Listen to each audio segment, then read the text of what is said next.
1538 después de Cristo, año 8 del reinado del rey Tabinsueti.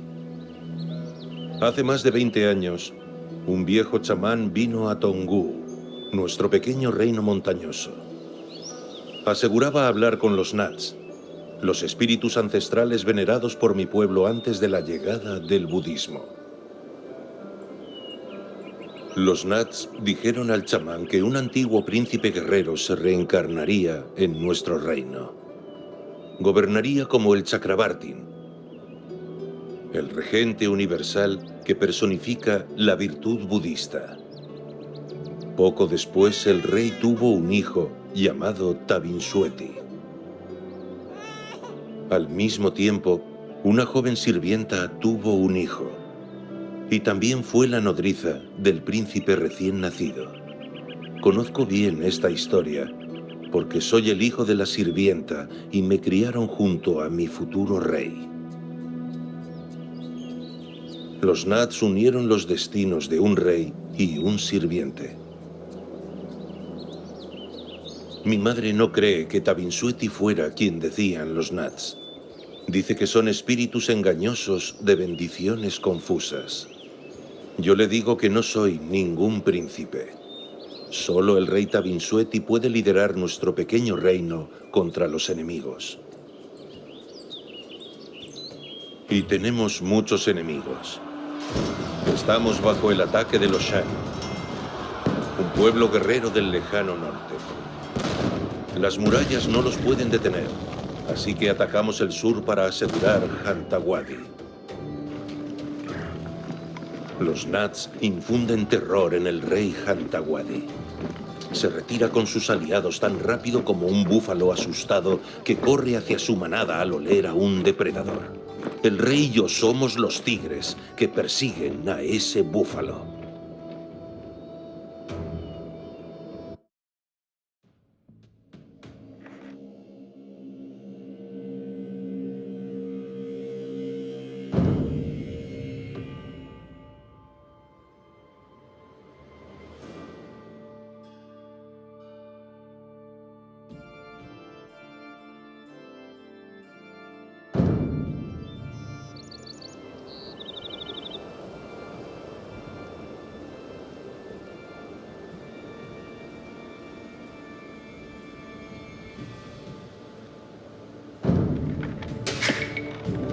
Estamos solos contra los Shan.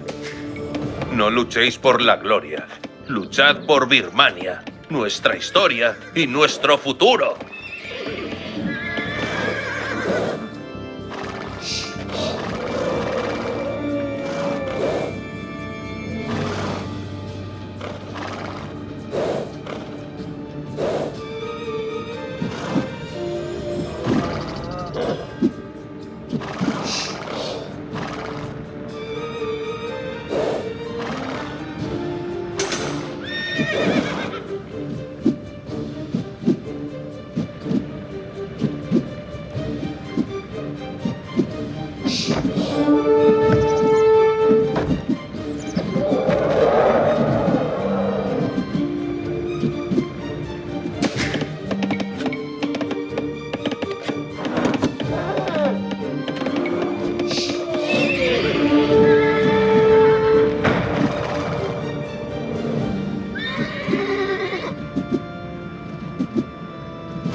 Nuestra presa huye como un cobarde. ¡Traed la cabeza del rey Mon! Una victoria relámpago.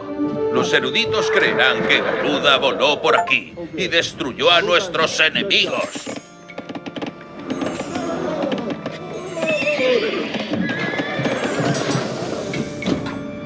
Maybe ba. Maybe no die. Hey.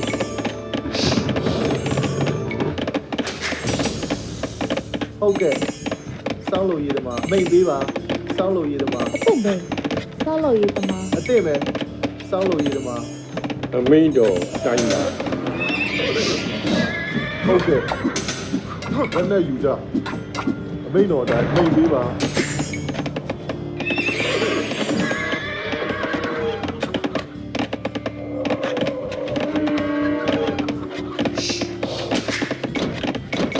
ဟေး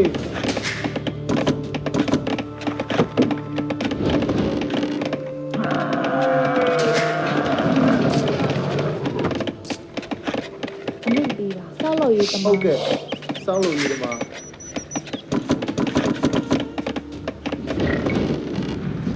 ဟုတ်ကဲ့မိတ်ပေးပါဟုတ်ကဲ့တက်ကြ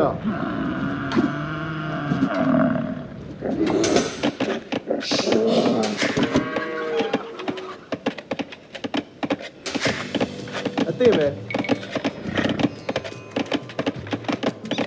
စောင်းလို့ရည်တယ်မှာ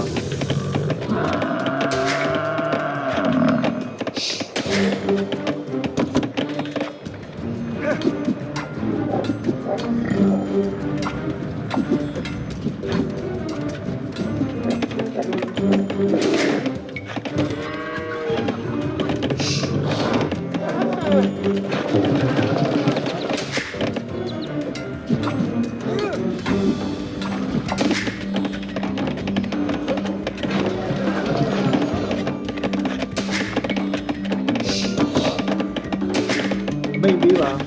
စောင်းလို့ရည်တယ်မှာ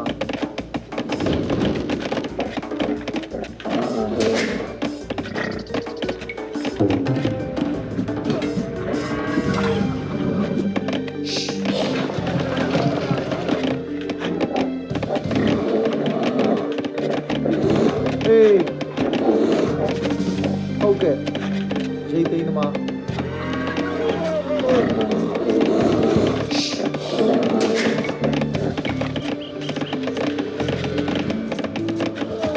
လုံးလိုက် မိတ်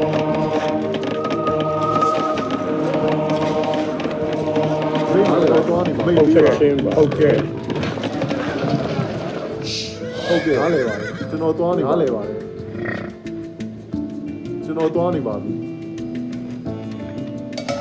ဟုတ်ကဲ့နားလည်ပါတယ်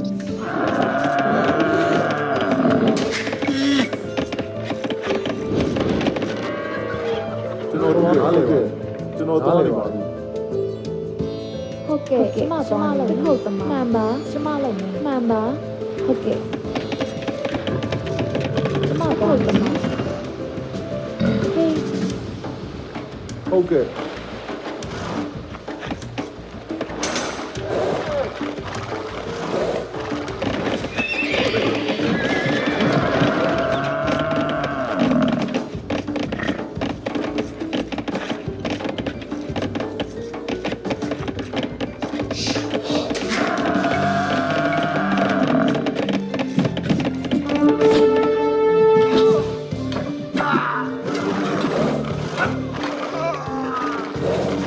မိတ်တော်သွားနေပါပြီ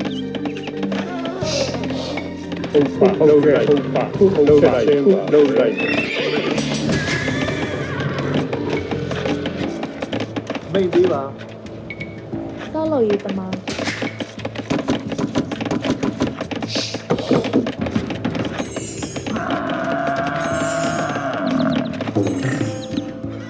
ဟုတ်ကဲ့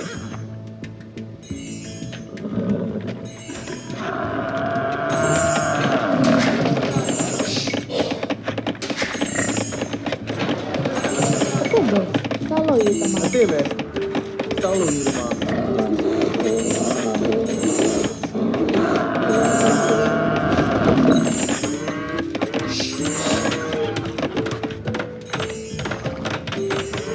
တရားဟုတ်ကဲ့ချက်ချင်းပါပဲဟုတ်ကဲ့ပါ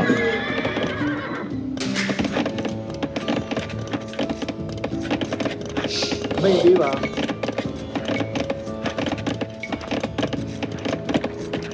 စောင်းလို့ရည်တမှာတစ်ခုတ်တမှာ ယောဂဟုတ်ကဲ့ချက်ချင်းပါ ဟုတ်ကဲ့ဟုတ်ကဲ့မိတ်ပေးပါမိတ်တော်တိုင်းပါ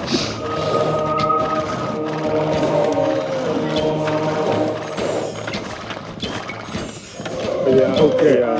ဟုတ်ပါ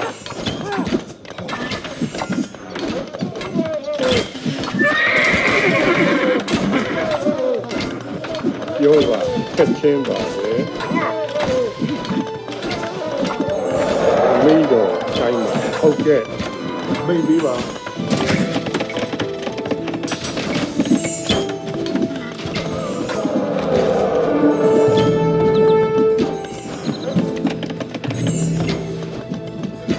လုံးလိုက်ချက်ချင်းပါပဲချက်ချင်းပါပဲဟုတ်ကဲ့ချက်ချ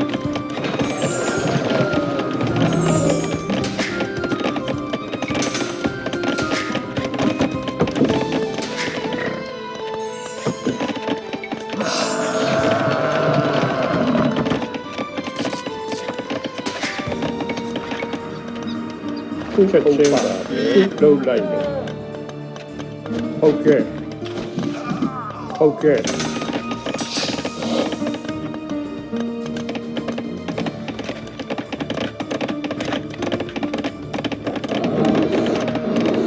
ဟေးဒီမှာလုံးလိုက်ရေးသိမ်းမှာဟုတ်ကဲ့ရေးသိမ်းမှာ ဟေးဒိတ်တိန်တမ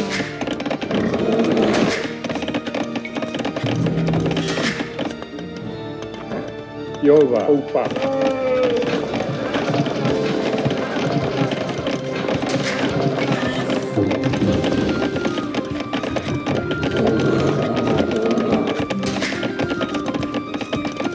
အစ်စ်မယ် စောလို့ရည်တမ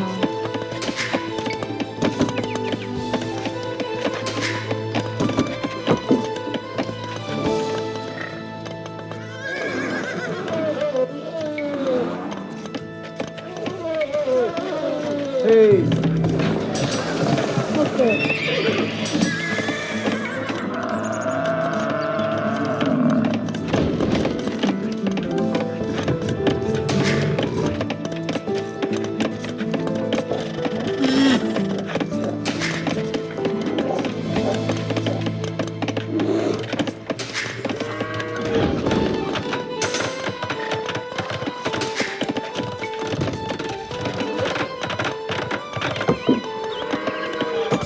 အသက်လေ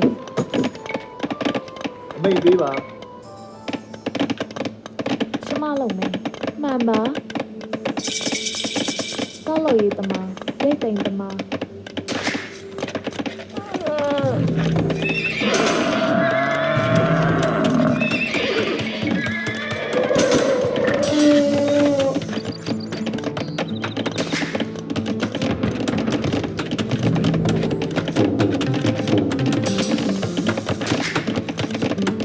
ဟုတ်ကဲ့စောင်းလို့ရည်တမှာအစ်စ်မယ်စောင်းလို့ရည်တမှာဟုတ်ကဲ့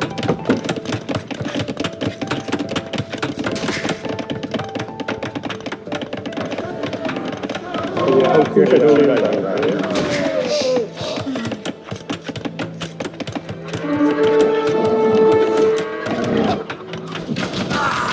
အမိတော်တိုင်းပါ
ဟုတ်ကဲ့ချက်ချင်းပါတယ်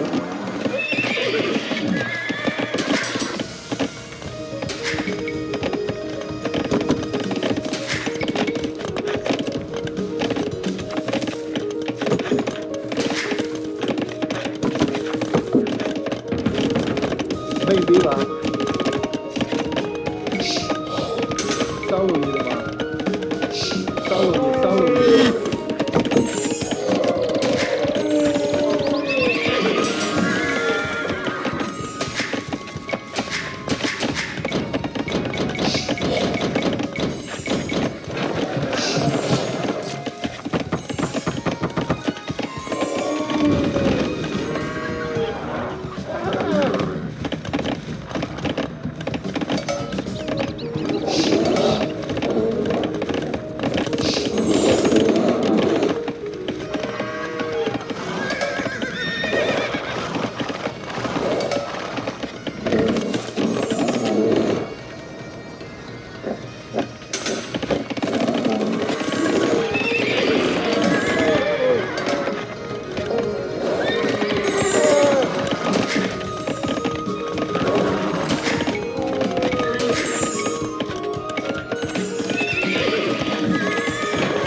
ဟေး ဟုတ်ကဲ့မသွားနေဆောက်လို့ရဆောက်လို့ရ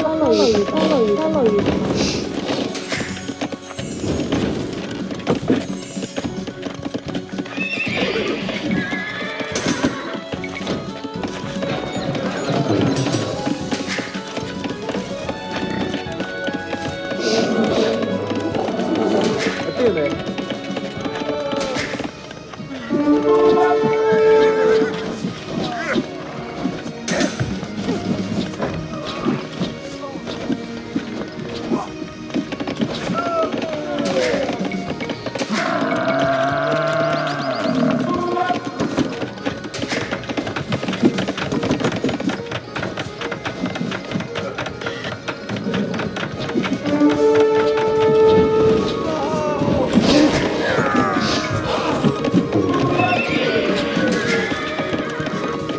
ပြောပါ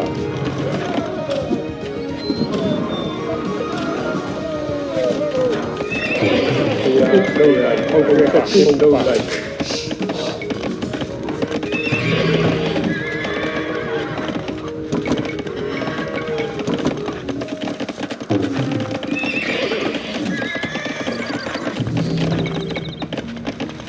အမင်းတော်တိုင်းပါ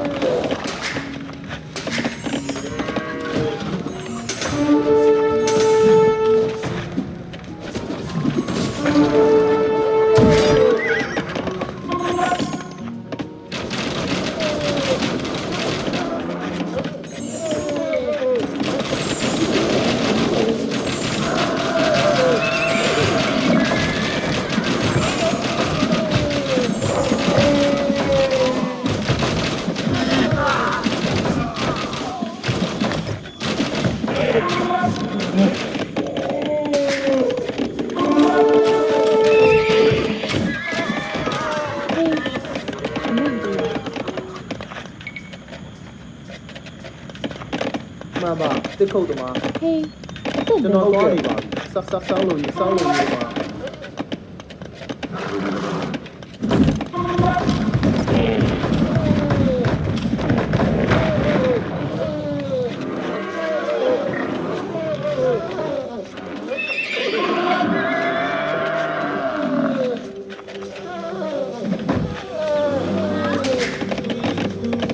ဟုတ်ကဲ့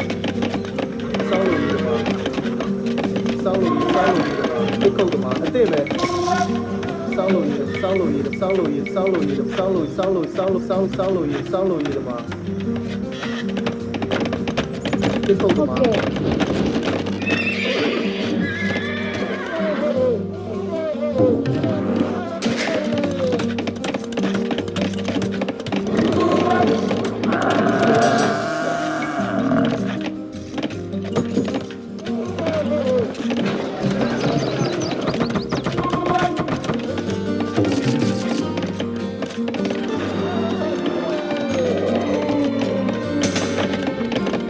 ဟေး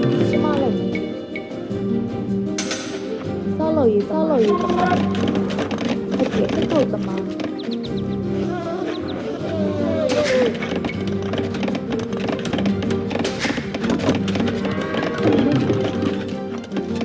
မိုင်းဒီသမား မိတ်သေးပါမိုင်းတူမှာ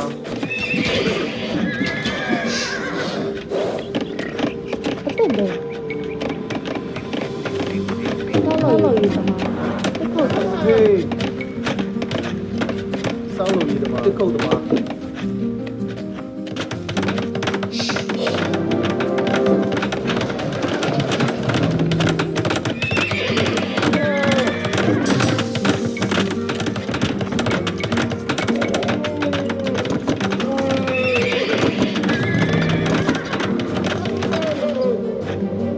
ဟုတ်ကဲ့ချက်ချင်းပါလုံးလိုက်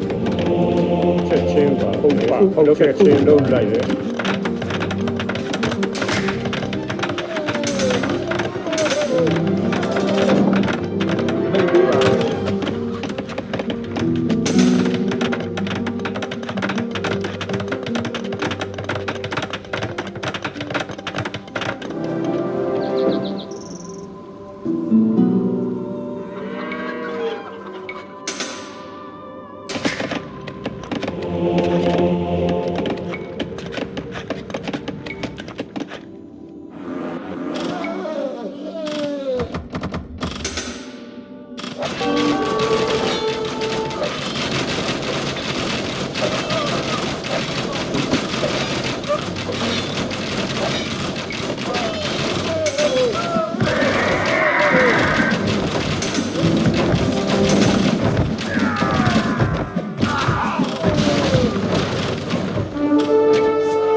မိတ်သေးပါ ပါလုံးလိုက်စောင်းလို့ရပါစောင်းလို့ရစောင်းလို့ရစောင်းလို့ရဟုတ်ကဲ့စောင်းလို့ရပါအသိစောင်းလို့ရစောင်းလို့ရပါ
ဟုတ်ကဲ့မိတ်ပေးပါကျွန်တော်သွားနေတော့လုံးလိုက်တယ်ကျွန်တော်သွားနေပါစောင်းလို့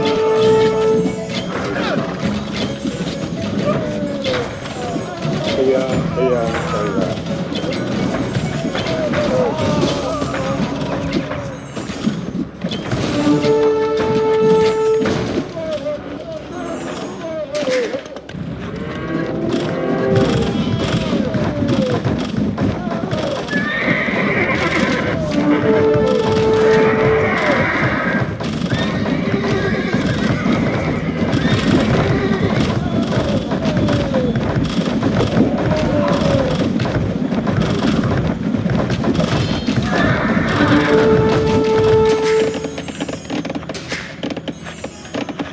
အစ်စ်ပဲဟေးစောင်းလို့ရည်သမားစောင်းလို့ရည်သမား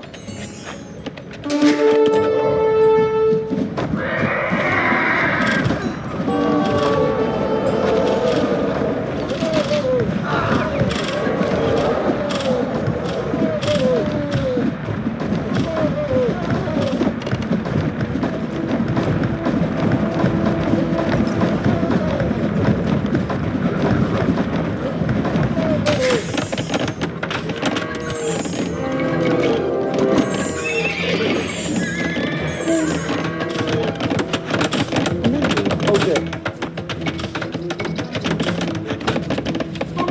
စောင်းလို့ရည်သမား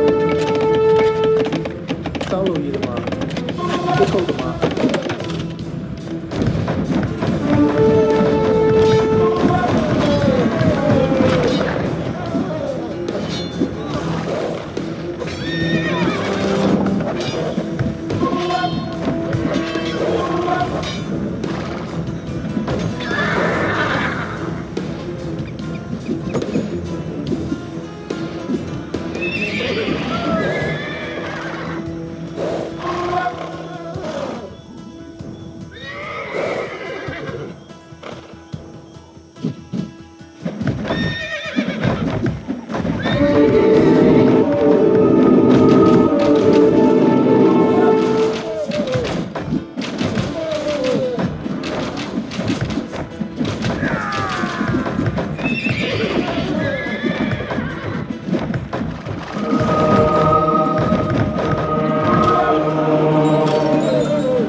မိတ်ပေးပါစောင်းလို့ရည်သမားစောင်းလို့ရည်သမားစောင်းလို့ရည်သမားမိုင်းပေးပါ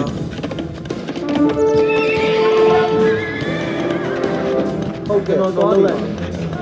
တိမယ် မှန်ပါပါ ဟေးမိုင်းပေးပါဟုတ်ကဲ့ ဟင်းသိတဲ့သမား မိတ်ပေးပါတစ်ခုတ်သမားသိသိသမား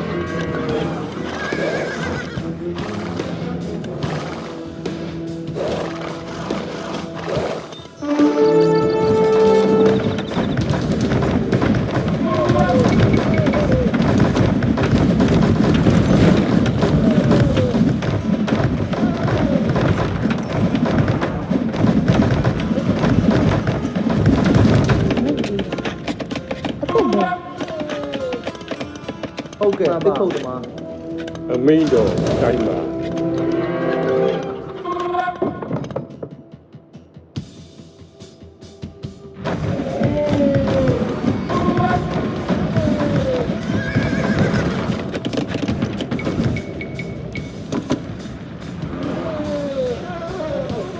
မ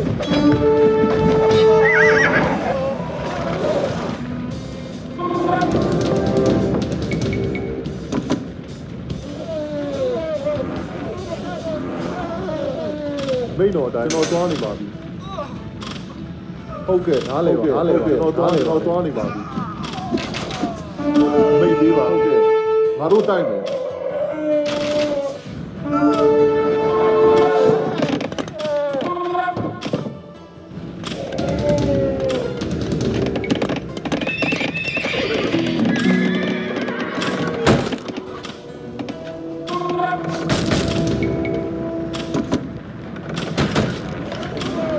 မိန်တော်အတိုင်းပါ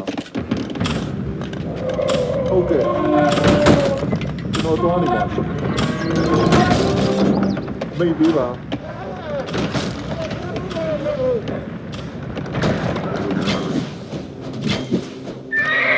ဟုတ်ကဲ့မိန်တော်အတိုင်းပါဟုတ်ကဲ့ကျွန်တော်သွားနေပါမိန်တော်အတိုင်းပါကျွန်တော်သွားနေပါပြီဟုတ်ကဲ့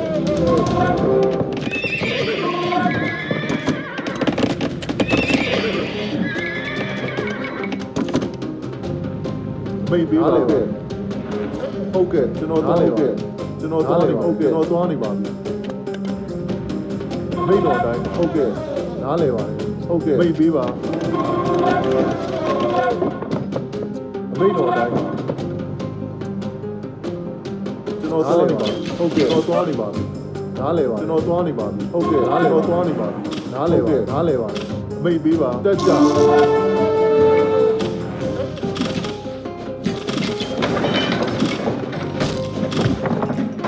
ဟုတ်ကဲ့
Magnífico trofeo de caza. Hermano, juntos perseguiremos a nuestras presas en estas tierras como tigres hambrientos. Recompensa por mi servicio en batalla. El rey me dio el título honorable de Vallinau, hermano mayor del rey. A pesar de ser la cabeza de la realeza y yo hijo de una sirvienta, me aceptó y declaró de su propia sangre. Ya no soy un simple sirviente. Soy Vallinau. Soy un príncipe.